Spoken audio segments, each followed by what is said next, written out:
Welcome to A Fine Time, The Nanny Revisited. This is a podcast about the nanny, where we recap each episode and then discuss, sharing our own unique take on each episode.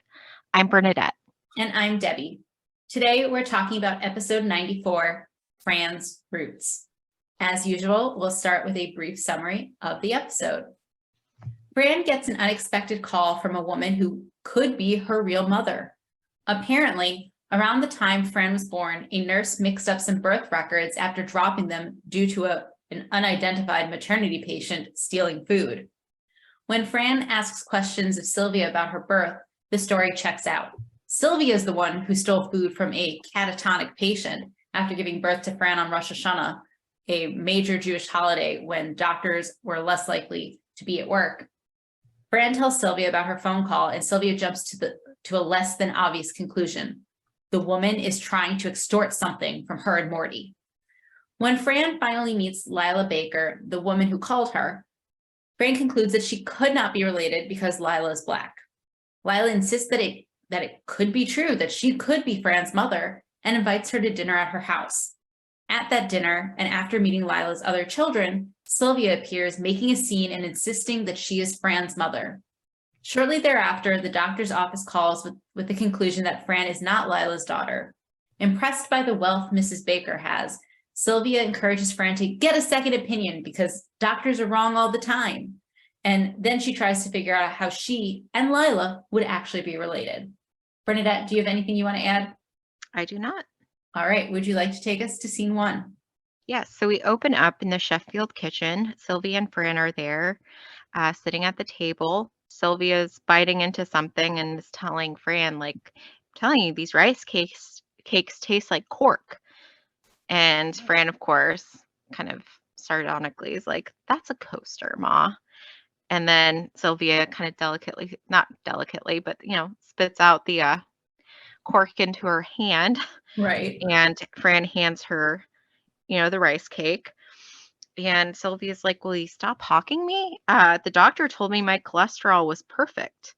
And as she's saying this, she has a can of like Cheese Whiz and she's putting some on top of the rice cake.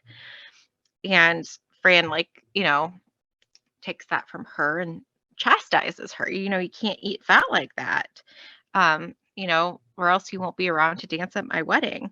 And Sylvie's like, I'm going to take my chances.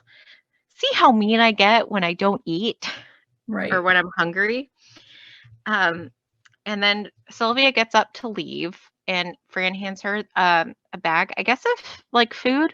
Is that like groceries or something? Yeah. And but before Sylvia goes, Fran's like, oh, just wait a minute. And Sylvia turns around like, oh, do you want a hug? And Fran's like, no, kisses. And so like Sylvia opens up her arms and closes her eyes. Mm-hmm. And Fran grabs a bag of Hershey Kisses out of Sylvia's pocket or bag. Her bag. From the side. And then Sylvia leaves. At that same time, the phone rings, and Fran puts it on speaker and says, yellow. Mm-hmm. And it's a woman who's asking for Fran Fine. And, Fran's like doing some stuff in the kitchen. She's like, oh, this is Fran Fine. And the woman's like, oh, I'm so happy to hear your voice. And Fran, who's like currently at the refrigerator, says, oh, well, to herself, she's like, if I had a nickel for every time I heard that, I'd have a nickel. Exactly. And the woman explains that she's Lila Baker, and she, decides she's just going to get kind of straight to the point. There was a mix-up at the hospital, and she may be Fran's birth mother. And of course, like at first, Fran's just kind of like, kind of disbelieving. She like writes it off. Yeah. But again, although who else but a mother would be happy to hear, her voice. Exactly. And they both laugh, and Lila Baker has a similar laugh to Fran. So that is our opening scene. Do you have anything you'd like to add? I do not. Okay. would you take us to the office? Sure. So Maxwell's in the office and he's on the phone with Cece. And Niles is there. And we learn from Maxwell that Cece's in California. He's asking her how it's going in Los Angeles. And she's like, fabulous, Maxwell. I have a friend at CBS who wants to buy our show and turn it into a TV series. And Niles is like, wait, back up. You have a friend? Mm-hmm. And like, there's no response to that. But Maxwell was like, okay, Cece, you do realize that if we sell this idea, you're going to have to live out there. And like Niles has already like migrated like outside to like apparently do some work or something. And so after Maxwell asks, well, you realize you'd have to live out. If we sell this, you're going to have to live out there. There's a beat. And then Cece over the phone's like, what? No comment from the quicker picker upper? And Maxwell's like, no, he's outside. I don't think he heard you. And then we see what's going on. Niles yells, Yahoo! And does a backflip. Mm-hmm. Or actually, it might be 2 backflips. And then in comes Fran. And she's talking to Maxwell and she's like, I'm so freaked out. A woman just called and told me that Mom might not be my real mother. And it's sort of weird because like there's nothing from Niles and Cece, but Max was like, so are we happy or sad? And Fran's like, we're thinking. Mm-hmm. Do you want to add anything? Nope. All right. Would you like to take us to the fine family home? Yes. So we are in the kitchen. Fran is actually sitting at the table. Her back is towards where the door leading into the kitchen is. And Sylvia comes in and she's eating like a brownie. Right? It's a brownie. Chocolate cake is what chocolate cake. Same something idea. Some chocolatey dessert. And she sees that Fran's sitting at the table, so she tries to like very surreptitiously put that down and pick up a carrot, like a full-on large carrot. Mm-hmm. And she takes it and she like sits down with it. And so of course, Fran's saying, you know, oh, look, you've got, that's so good. I'm so proud of you. And then Sylvia goes, well, I'm trying. But we see that there's chocolate all over the front of her teeth. And she's still kind of like, some of it's still kind of stuck, you know, from that. And then, of course, Fran's just like, well, now I realize why I breastfed until 2 years. I was drinking Yoo-hoo. Mm-hmm. And Sylvia's defending herself. She's like, oh, I have like so little pleasure in my life, though. There's no wedding to plan, grandchildren. And so, of course, Fran jumps in, have some whipped cream. And Sylvia takes that happily. And again, Fran starts to try to open up the conversation by saying, who did I look like when I was born? And Sylvia says, Dick Van Patten. Yep.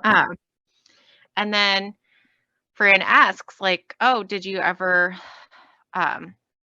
let me out of your sight, you know, like at the hospital? And Fran or Sylvia's like, I never let you out of my sight. And Fran's like, oh, really? Like, you never went out to get some rice pudding, Jello?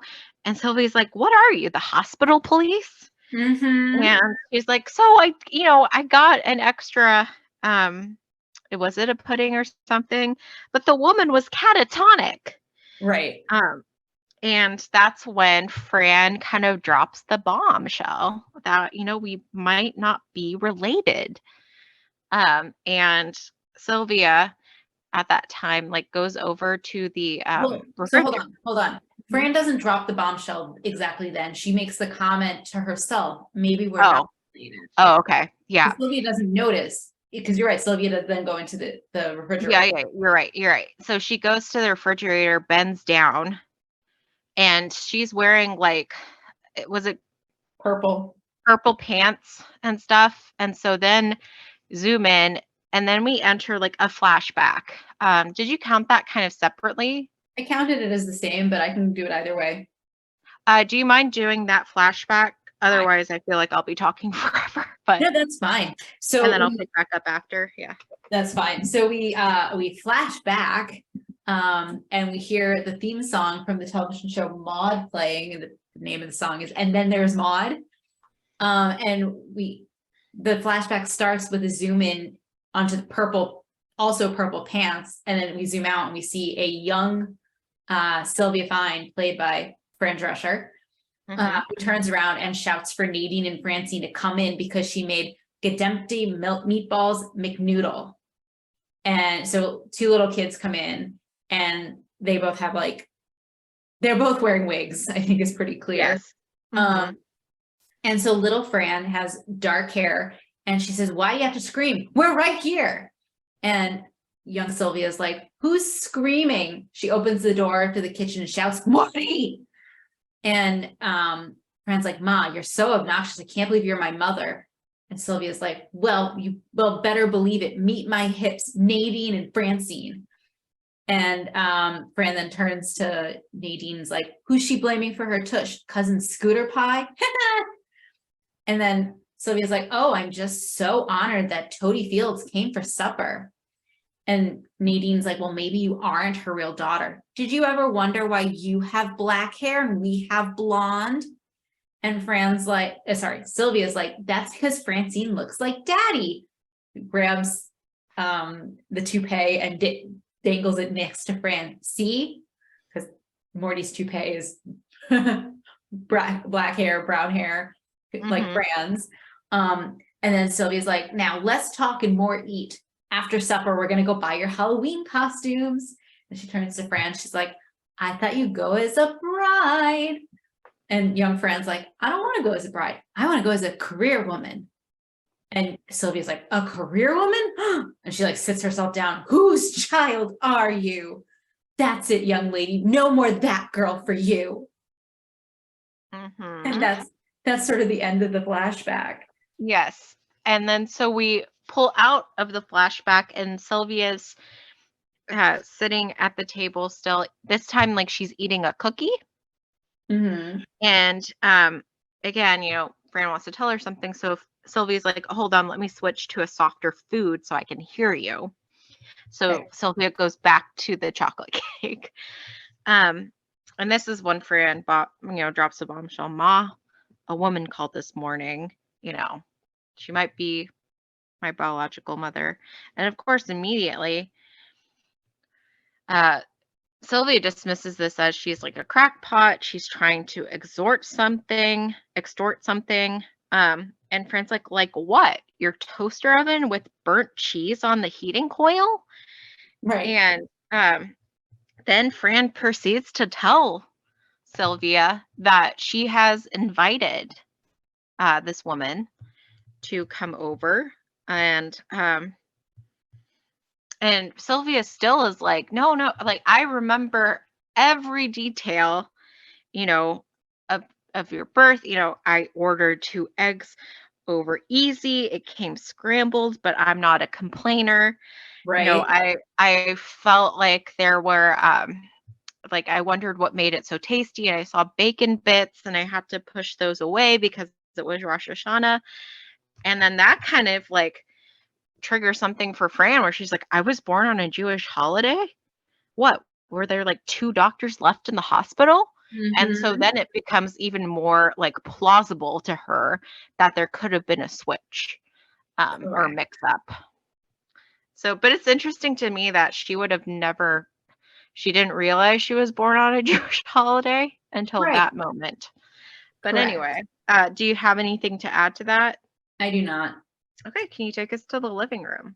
Sure. So Fran is sitting on the couch with the kids and they're looking at pictures of her when she was a baby. And Gracie comments that, oh my gosh, your cheeks were so rosy when you were a baby. Were you wearing blush? And Fran's like, no, I was making, which she says it so proudly, which I find so confusing. And Maxwell walks in he's on the phone and he's talking to Cece and he's like, just tell them the deal is off. I want you to get yourself on a plane and come home. And Niles is like, are you stark raving mad, sir? Sell that schlock. And Maxwell says, you know, just like, I think more to Cece than Niles. I'd like to know why they were interested in my play in the first place if they want to change everything.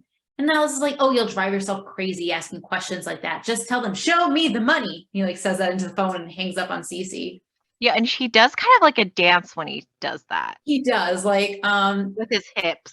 Yeah, like if you remember those animatronic I'm totally mispronouncing this word, and whatever, those like dancing mice that used to like shake their hips, like swing their hips like that. That's what it made me think of. Mm-hmm. Anyway, so Maxwell's like, well, I'll just call her back from the car. And he's like, okay, everyone, come on, we're gonna go. We don't want to miss the movie.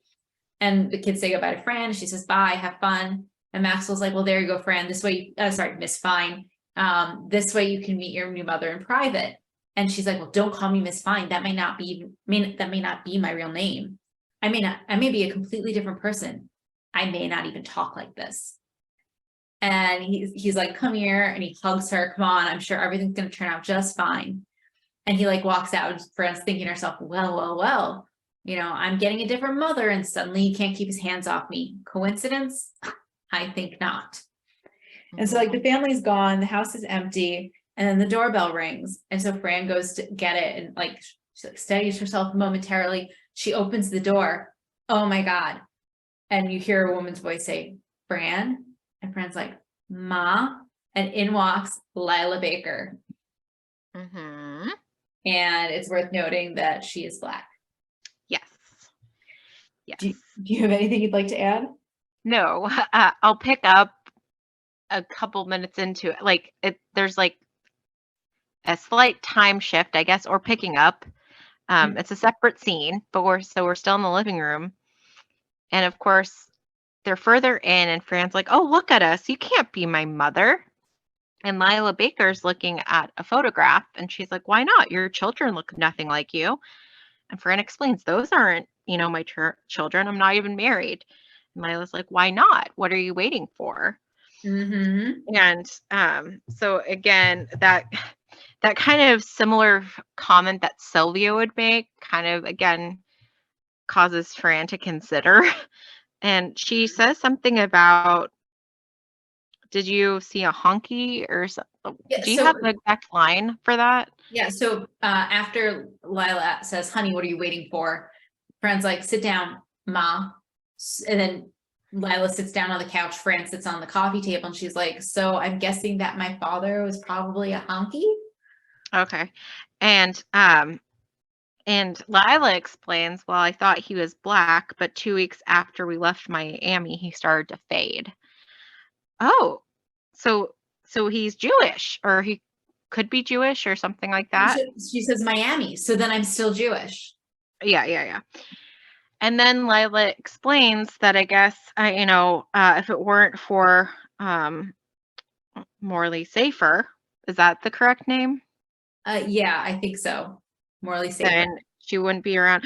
My father's Morley Safer? No.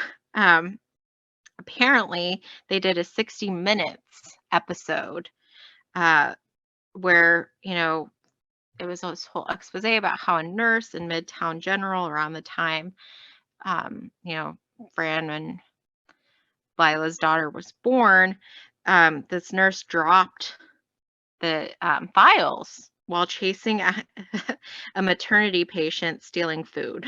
Mm-hmm. And so, of course, Fran has some kind of gets that self-reflecting look like, yes, that's Sylvia.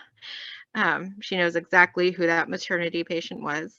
Correct. And anyway, this whole 60 Minutes episode prompted Lila's daughter to get tested, and it turned out that they were not biologically related. And so that's kind of what prompted Lila to look for her biological daughter. And Lila, explains, oh, you should come over and meet the family. You've got, I've got 2 grown sons. And, oh, I have brothers. And then Lila's like, oh, and just to let you know, my second husband was African American. Oh, I've got brothers. Mm-hmm. And that is the scene. Do you want to add anything to that? I do not. Okay. Can you take us to the kitchen? Sure. So Fran and Maxwell are in the kitchen, and apparently Fran has just told him all about her meeting with Lila Baker, and Maxwell's having a little bit of trouble wrapping his head around it. He's like, so you're telling me you're Black? And she's like, and beautiful. And Niles comes in and says to Maxwell, well, you're finally home. Miss Babcock called and it looks like she won't be moving to California. CBS decided not to do your play. Why? Asks Maxwell. And Niles responds, because they saw it. And Maxwell's like, so now I bet they make me pitch 100 lame ideas just to keep me to that bloody contract. And Niles perks up immediately. Do you mean that there's still a chance to keep Cece selling shoddy shows by the seashore? You get in your office, man, and come up with a fresh idea. And Max was like, if I had a fresh idea, I wouldn't be trying to sell this crap on Broadway. And Niles is like, well, how about the story of a nice Jewish girl from Flushing who discovers that her mother is an African-American? And Fran's like, excuse me, but this happens to be a highly personal, very private story. And she's told that she'll get a royalty, which makes her change her tune entirely. That just screams movie of the week. You want a nosh? I just made a peanut butter sandwich, courtesy of my mishpucha, George Washington Carver. And in walks Sylvia from the side door. I just came by to tell you, you're killing me. And she walks up the door and closes it. And Fran doesn't react, but instead asks Maxwell if he wants the sandwich cut in half around the diagonal. And Maxwell's sort of shocked. He's like, you're just going to let her walk out like that? Diagonal. And so Fran cuts the sandwich and Fran's like, oh, she's just waiting right outside the door, just waiting for me to come around, beg her to come in. And we hear Sylvia from outside, big shot, knows everything. And so she comes inside and she's like, I just wanted you to know that after you gave me the bad news yesterday, my whole body broke out in blotches all over. Look. And she starts trying to like, move her jacket to show off this rash. And Max was like, oh no, please no. Let's keep those hatches battened down, shall we? And Fran's like, Ma, calm down. Do you want some pudding?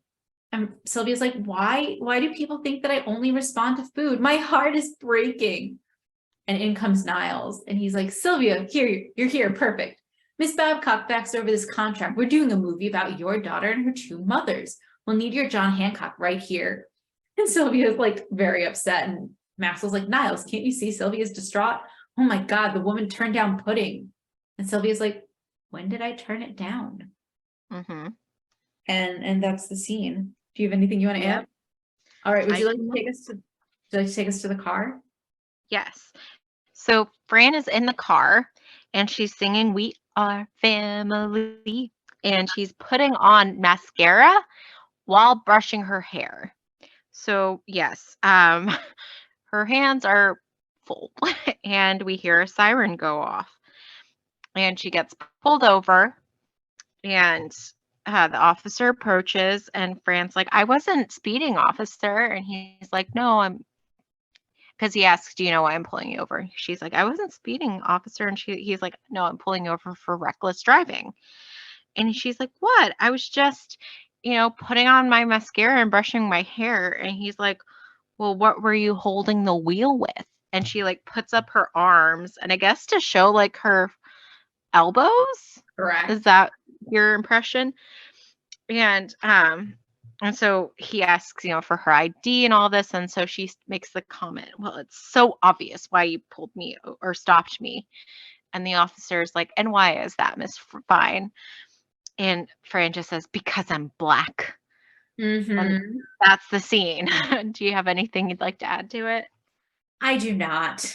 Okay. Would you like to take us to Lila Baker's home? Sure. So her palace.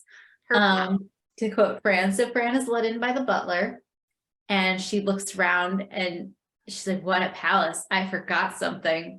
And the butler's like, what? She's like, my luggage. And she does a weird movement with her hips. And Lila comes, oh, Fran, I'm so delighted to see you. Fran's like, hi, Ma. Ma, I just love what you've done with our home. And Lila's like, we had it all done in neoclassic. And Fran's like, oh, we had ours all recovered in neoplastic. And Lila's like, I'd like for you to meet my sons. And so Fran's introduced to David and Mark. And Fran's like, well, oh, why so formal? I'm your sister. Come here and give me a hug. And she like hugs them awkwardly. And she's like, I haven't seen you guys in ever. And so Lila invites them to go into the salon for hors d'oeuvres. And Fran's like, your salon? Why didn't Morley Safer do that story 20 years ago? And so then she's like, so tell me, boys, what do you do? And one of them's like, I'm a resident in New York Hospital. The other is at NYU Law. And she's like, and I'm a nanny. Look at this, Ma. 3 professionals. Boy, ambition like that, it's in the blood. And so then she's offered some raisin kugel, and Lila's like, it was your grandmother's recipe. And one of her brothers is like, man, her potato latkes were the bomb. And in bursts Sylvia, where is she? And Fran's like, Ma. And Sylvia's like, I can't keep silent no more. Fran is my daughter. I nursed her through measles, chickenpox, her first zits, and no one will ever take her away from me. She then looks around and says, you're Black? Mm-hmm. How could she be your mother? She says to Fran. And Fran's like, well, her first husband was Jewish. And then Sylvia's like, well, that explains the kugel I smell, which no one has offered me. Why are you pursuing this? I am your mother, and nothing that this woman will ever say will ever convince me that I'm not. And Lila's like, would you two like a little privacy? We have a guest house. And Sylvia's like, you hear that? Your mother has a guest house. Does the butler serve as the guest house too? Fran's like, Ma. And like tries to get her to be quiet. And both Sylvia and Lila are like, what? And well, there was the phone rang, and then one of Lila's sons said, well, that was the hospital with the results of Fran's blood test, Mom. I'm really sorry, but your DNA doesn't match. Fran's not your daughter. And Fran and Lila are both crushed. I'm so disappointed. I feel like I've known you my whole life. You know, you'll always be my friend. And Sylvia's like, doctors make mistakes. We'll get a second opinion. And Fran's like, Ma, you're embarrassing me. Will you? And Sylvia's like, will you stop calling me Ma? Fran's like, oh, knock it off. You're my mother. If I can accept it, who's the bigger sport here? Mm-hmm. That's pretty much the scene. Do you have anything you want to add? Nope. All right. Yeah, so we are back in the Sheffield living room, and the family's there, and Fran's saying how like I was so close to having a gorgeous mansion and butler and loving family of my own. And Maxwell's like, well, you have that here. And Fran's like, here's what I'm talking about. Well, yeah, here's what I'm talking about. And then Cece comes in through the door, and she's very haggard, exhausted. And Maxwell's like, oh, Cece, like, how was the trip? Like, what took so long? And apparently the plane landed in Chicago, Bucksnot, Tennessee, and I don't know, Hootersville. And she's like, who is the hack travel agent who booked that? And Niles, of course, appears. I'm Niles. Fly me. Uh-huh. And so, anyway, Gracie and Fran then are talking to each other, and Gracie's like, is your mother mad at us? You know, she hasn't come over. She hasn't called. She hasn't come over. There's leftovers. Mm-hmm. And Fran just makes the comment of like, this whole mix-up really got to her. And that's the end of that scene. Do you want to add anything to that? Yeah, so Fran says to Gracie that the whole mix-up really got to her. She hasn't answered any of my calls. You know, maybe she just needs a little space. Mm-hmm. And then we flip to find out what Sylvia's been up to. Sylvia's at Lila Baker's house. Yep. And she's sitting there in what looks like probably her fanciest skirt suit.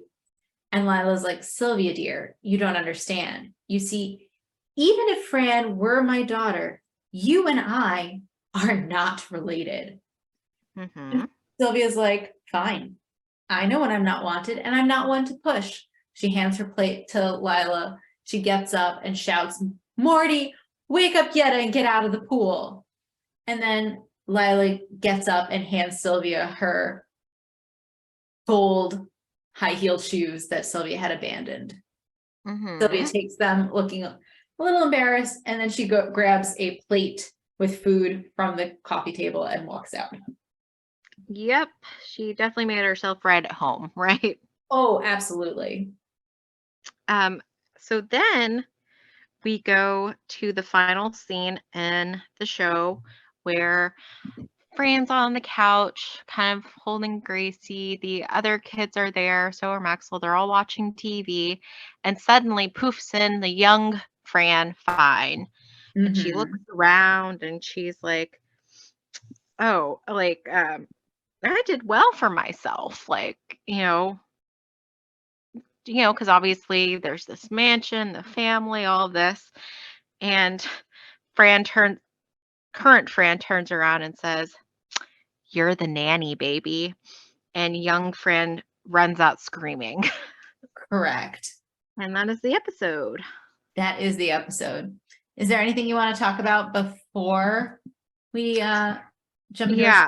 So, just generally speaking, if you were told by a stranger, "Oh, I might be your biological mother," would you start calling that person Ma and her No, other children your brothers before you got back a DNA test? no, no. Yeah. Yeah. That was like entirely too, I don't know, like, It was forced. It felt yeah. forced. Yeah. Yeah. It was, yeah. I was just like, what is happening here? Like the first time Fran did it, it was funny, right? Yeah. Because that's when Lila's like, "What are you waiting for?" Like, 'cause Hmm. she knows just how old Fran is. Yeah. Um, and so like that part, that time it was funny and sort of ironic, like, "Oh my gosh, I'm getting a new mother," and yet it's the same problem. Yeah. But the other times it felt forced, and especially also like the way Fran interacts with Lila's two sons is Yeah. super awkward. Also And they queer, were so relieved when she wasn't their right? sister. That's actually something we should have mentioned, that like when like Fran and Lila and Sylvia are focused on like themselves, the two brothers are like slapping each other five and like ecstatic. They're beyond relieved. Yes. Yeah.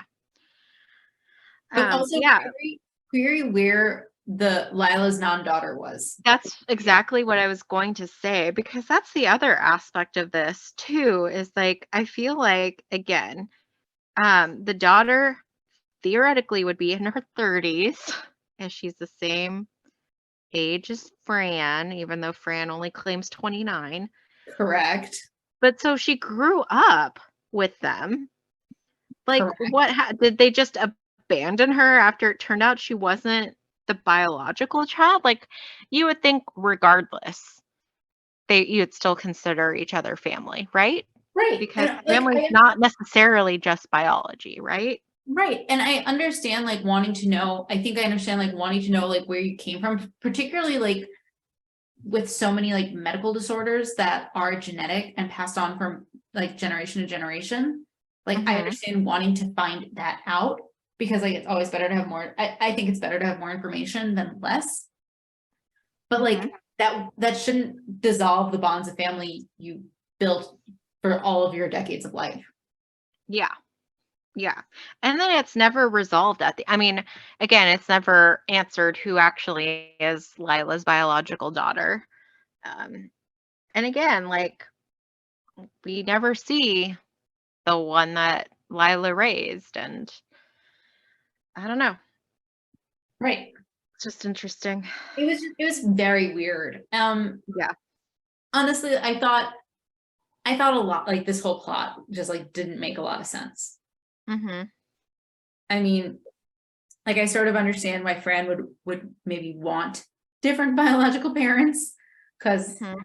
her family can be a lot, Mhm. but like she's so similar to her mom and she's so Oh similar yeah. to Anna, and Mhm. it just it felt forced, especially after it's revealed that Lila looks nothing like Fran. Fran looks nothing like Lila. Mhm. Um, it just felt so forced the entire episode. Mhm. Well, and so I mean, there obviously are people who are African American who quote unquote pass as white. Like so it's not out of the total realm of possibility, but it also like Fran is so white. And so when she has that, and again, she could still have an African American parent, but when she's pulled over, that scene where she's like, "It's so obvious why you pulled me over. It's because I'm black." Like, again, it just seems odd that without getting back any confirmation that Lila Baker is her mother, that she's now claiming a different race and Correct. trying to like put that in when she clearly, if she did have any African American ancestry, she's passing as white, like regardless, right? So Right. clearly the police officer did not pull her over because she's black. Right. So And that was just frankly, an odd thing. I think that scene in particular did not age well. Yeah. Um, and I've actually been worried about discussing this episode because of that scene, because I did not think Mhm. Yeah. that and some of the other language that we have quoted from the show has not aged well. Yeah. And And also particularly because she's clearly at fault as well for like she legitimately was distracted, recklessly driving with the mascara and the hairbrush, you know? So it seems to almost diminish what actual like African Americans experience in terms correct. of like, you know, darn it, why did I lose that word on the tip of my tongue? You know, Racial like profiling. yes, yeah. So it's kind of again making light of it and yeah, does not age Right. well. And I do feel the need to say, I hope we have not offended any of our lovely listeners by quoting some of the dated language or anything like that as we've been discussing this Yeah. episode.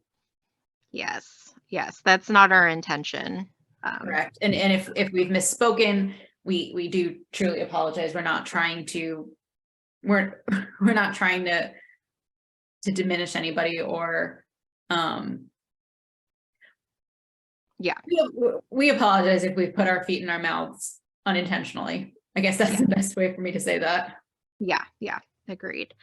So yeah, was there anything quickly before we get into our shticks. Sure. So this whole subplot with Cece being in LA and they're trying to sell this and Niles is really pushing for it because that means Cece can stay there.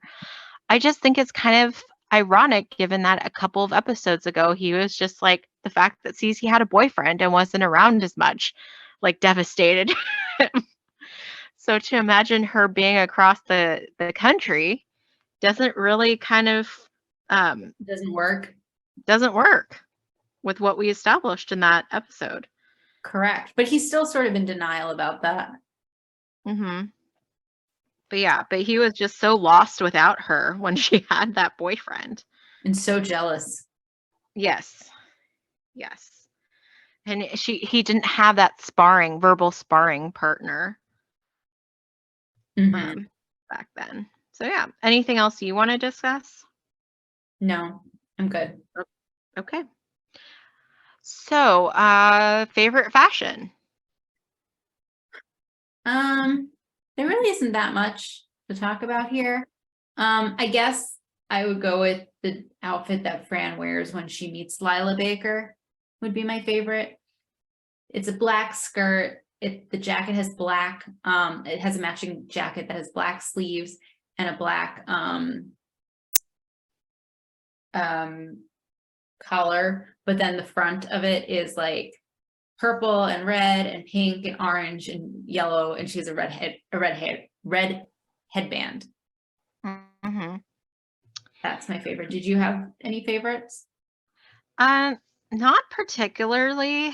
Um, but if I were gonna say an interesting outfit is Okay. the outfit young Sylvia, aka Fran Drescher, is wearing uh in the flashback because it is like it's a purple getup for the most part. Mm-hmm. Again, purple pants. They're not pants. Oh, sorry. They're shorts. Yes, that's true. And kind of like a long, isn't it like a longer kind of jacket? Yeah, it's like Flowy? it's like think of overalls, except they button down the front. They're open, so like they button down the like over the stomach. It's open. They're not pants, but then they go down as if they're pants. Like it's truly very hard to describe. Please try Yes. Googling the Nanny Fran's roots and clicking on the images search, because it's so interesting. Like, again, she has these like very short purple shorts under this, like, as you put it, a purple getup.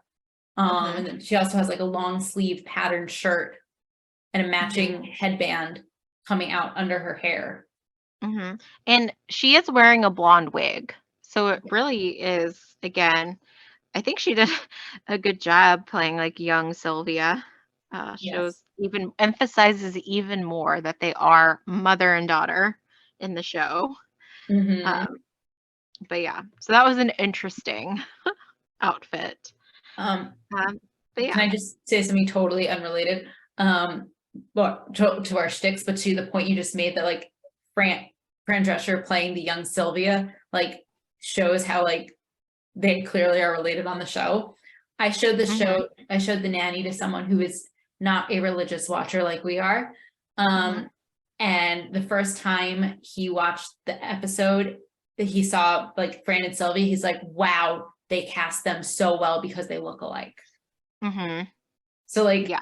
I'm just saying, Fran's idea that Sylvia is not her mother is just delusional, fantastical. Yes. Yeah. And again, her quick acceptance of having someone else is just odd. So anyway, was there any other fashion you wanted to discuss? I was going to bring up young Sylvia's outfit, but you did, so I'm good. Okay. So then notable New Yorkers. Yep. Do you want to start with the reference in today's episode title? Yes. So Roots. Yes. Roots was an American miniseries set during and after slavery in the United States. It aired in 1977, and it was based on the 1976 novel Roots, the Saga of an American Family. That's according to our friends at Wikipedia. Fun fact, Thelma Hopkins, who played Lila Baker, was on Roots, The Next Generation. And that's according to our friends at IMDb. That makes sense. So yeah, so then you've already said who plays Lila Baker. The quicker picker upper. That is Bounty's slogan. And that's according to our friends at doitbest.com. And so again, those are a brand of paper towels for anybody who might not be familiar with that. So that's why Cece calls Niles that, since obviously he's the butler and right. And last week she called him Rubbermaid. Yes. Yoo-hoo.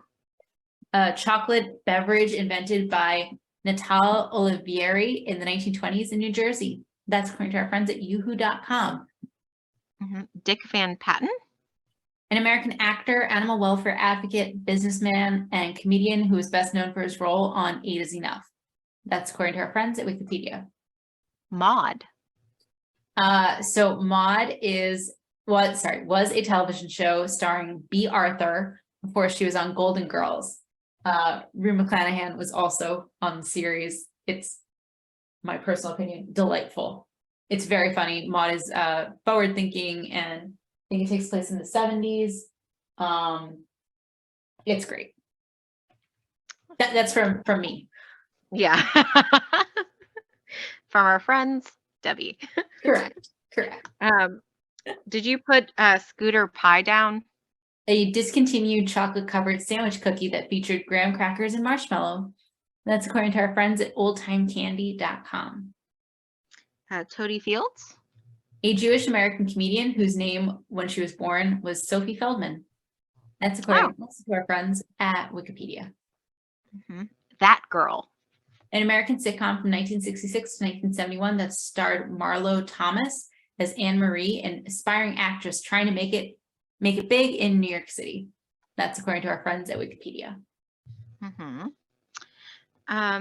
Now, is Midtown General an actual hospital? Darn, I made a mental note to look that up. I don't believe so. Okay. And then George Washington Carver. George Washington Carver, an American inventor and agricultural scientist, and one of the most prominent Black scientists of the 20th century. That's according to our friends at Wikipedia. John Hancock. In this instance, it was actually just looking for a signature. Yes, because John Hancock was one of the, well, he wrote his name so prominently on the Declaration of Independence that saying I need your John Hancock is used when you're asking for a signature. Correct. I can confirm that Midtown General is not a real hospital. Okay, great. We Are Family. A 1979 song by Sister Sledge. That's according to our friends at Wikipedia. Yeah, oftentimes played at weddings, it seems like.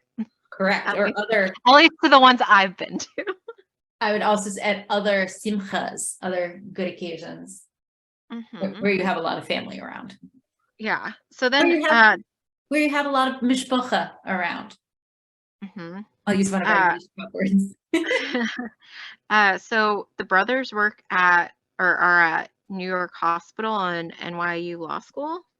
Those both are real places. Yeah. Yeah, I did not pull bios for either of them. New York Hospital, I believe, is now part of New York Presbyterian. Okay. I have a couple. Okay, go for it. Earlier in the episode, there was a reference to CBS. That's yes. CC was trying to sell the play to. CBS is actually the television network that aired The Nanny. So I just wanted to mention that. There's a reference to Jell-O. Jell-O is a gelatin-based snack. Also, Morley Safer, the American Canadian correspondent, journalist, and reporter who was the longest serving reporter on 60 Minutes. That's according to our friends at Wikipedia. 60 Minutes is an American television program that debuted in, do you want to guess what year it debuted in? 1960. You were so close. It debuted in 1968. Okay. And it was run over. Sorry, I know it's totally unfair for me to be like, do you want to guess? Because there's no basis for you to know. But it's just fun. It makes it so I'm not talking so much. It's an American television program that debuted in 1968 and has run over 2,500 episodes over its 55 seasons. That's from our friends at Wikipedia. Wow. And do you have any others? I don't believe so. I have one more. Jamie, actually, I take it back. I have two more. The first one is Sarah Alexis Weiss, is who played young Nadine. According to IMDb, she's known for The Nanny. Okay. And Jamie Renee Smith played a young Fran. This is according to our friends at IMDb. And we will see her again once in season 5 and once in season 6. Okay. That's it. I'm out. Okay. So you did Yiddishikov. All right. So let's start with mishpacha. That means family. We've heard that before. Let's see. Kugel, we talked about last week, so I'm not going to talk about that again. Potato latkes. Those are potato pancakes. They are delicious and deep fried. They're fried usually for Hanukkah, a holiday where we cook a lot of things in oil and light candles. All right, so I'm going to totally mispronounce this again. Gedempte so like that young Sylvia refers to gedempte meatballs, McNoodle. Gedempte is slowly cooked or stewed, according to our friends at mother-in-law's-kitchen.com. Schlock is a word that Niles uses. It comes from the word schlack in Yiddish, which means junk or a stroke. And that's according to our friends at vocabulary.com.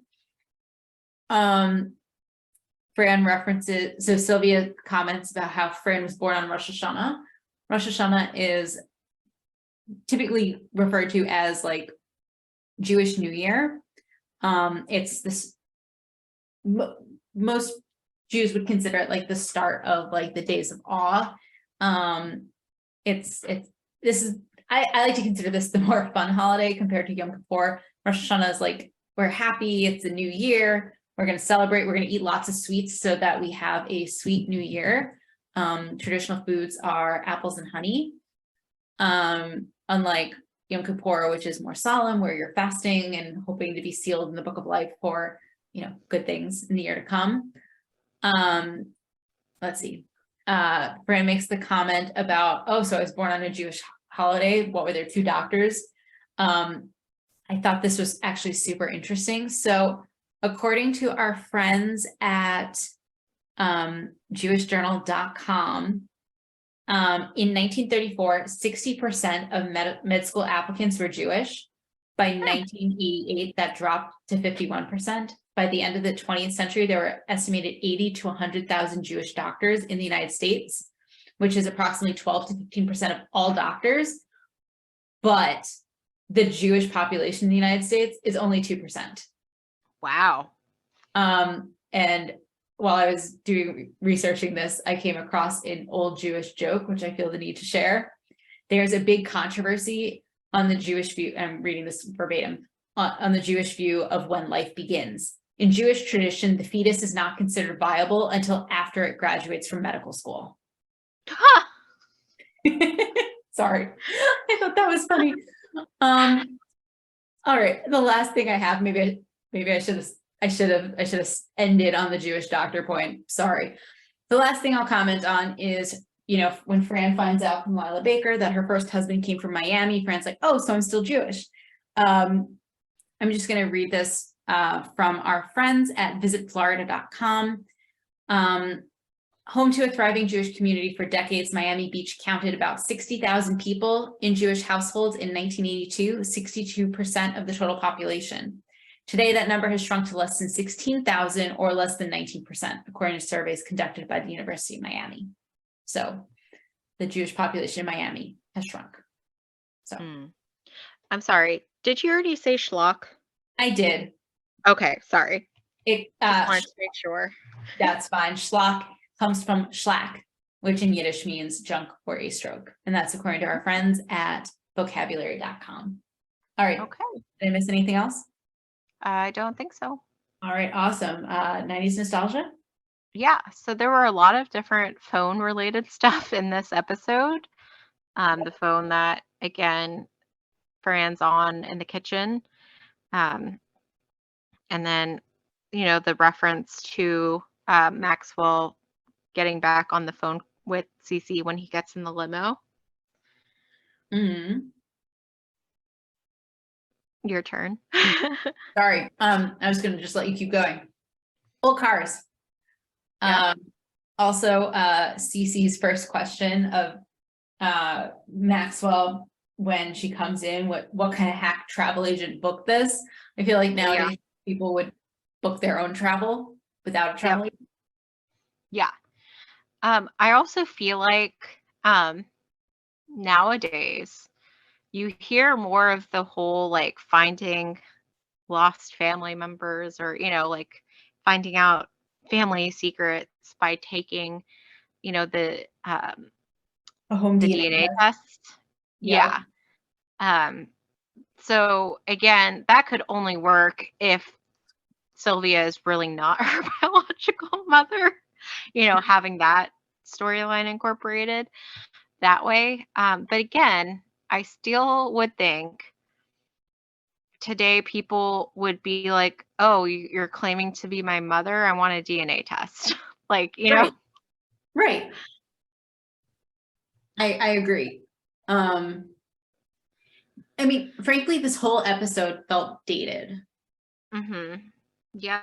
And again, the treatment, like we talked about already, of like just how flippantly it feels. Correct. I agree. Mm-hmm. Okay. Anything else? I'm out. Okay.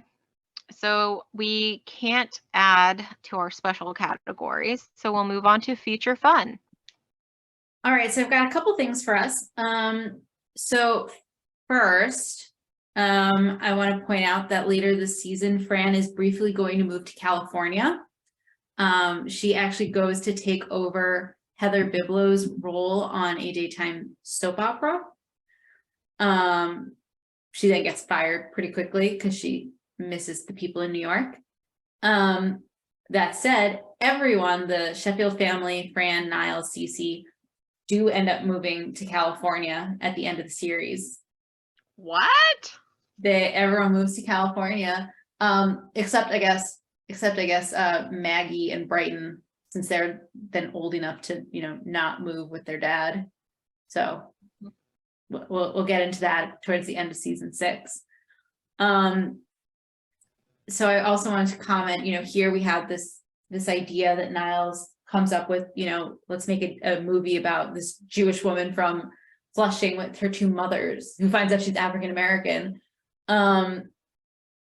Maxwell does take further inspiration from Fran's family tree for his work. In season 6, he and Andrew Lloyd Webber actually get into a huge fight over who gets to produce a musical based on Grandma Yetta's love letters. Mm-hmm. So something to look forward to. And then finally, just because Sylvia comments about the horrible rash she broke out in after hearing the news, on Fran and Maxwell's second date, before their second date, Fran breaks out into this horrible rash and it spreads all over her body. And she tries to get some quick medical attention from a former classmate, no less. And she ends up having a really bad reaction to the cortisone, and she ends up ballooning up to about 6 times her natural size. So yeah, for those who are familiar, that is a rash to judgment, which I mentioned last week too. So yeah. Okay. That's all I got. Okay. So it's time for episode rating. As always, we rate from 1 to 5 lipsticks, with 1 being the lowest, 5 being the highest. But we always reserve the right to adjust our ratings at a later time. Ultimately, it doesn't really matter. It's just for fun. And this week I go first. Excellent. So again, what we talked about was it just kind of didn't make sense. The quick acceptance, the handling of certain topics. Again, for me too, Niles really pushing for Cece to live across the country, when although it, that is something he would jokingly say because he likes to have the zingers, but to really keep pushing for it when we've seen just a couple of episodes ago how lost he is without Cece being around to verbally spar with him, that seemed odd. So I think I'm going to give it a 2.5. How about you? So I agree with everything you said. I don't particularly, in case it isn't obvious, I don't particularly like this episode. I don't think it makes sense. As you said, it's flippant. The Niles part, I think, is funny, but you're right, doesn't really make a lot of sense. This is not an episode I go out of my way to watch. This is not one I particularly enjoy watching. Honestly, I think I'm going to give it a 2. Okay. So, yeah. Well, there you go. Is there anything else you want to discuss before we sign off for the week? I've got nothing. How about you? I do not. All right. Well, that's all we have for you today. We hope you had a fine time with us as we revisited The Nanny. Join us next week when we'll be discussing episode 95, The Nanny and the Hunk Producer. If you would like to reach us on social media, you can find us on Twitter at Nanny Revisited. You can also send us email at afinetimenannyrevisited@gmail.com. Have a great week.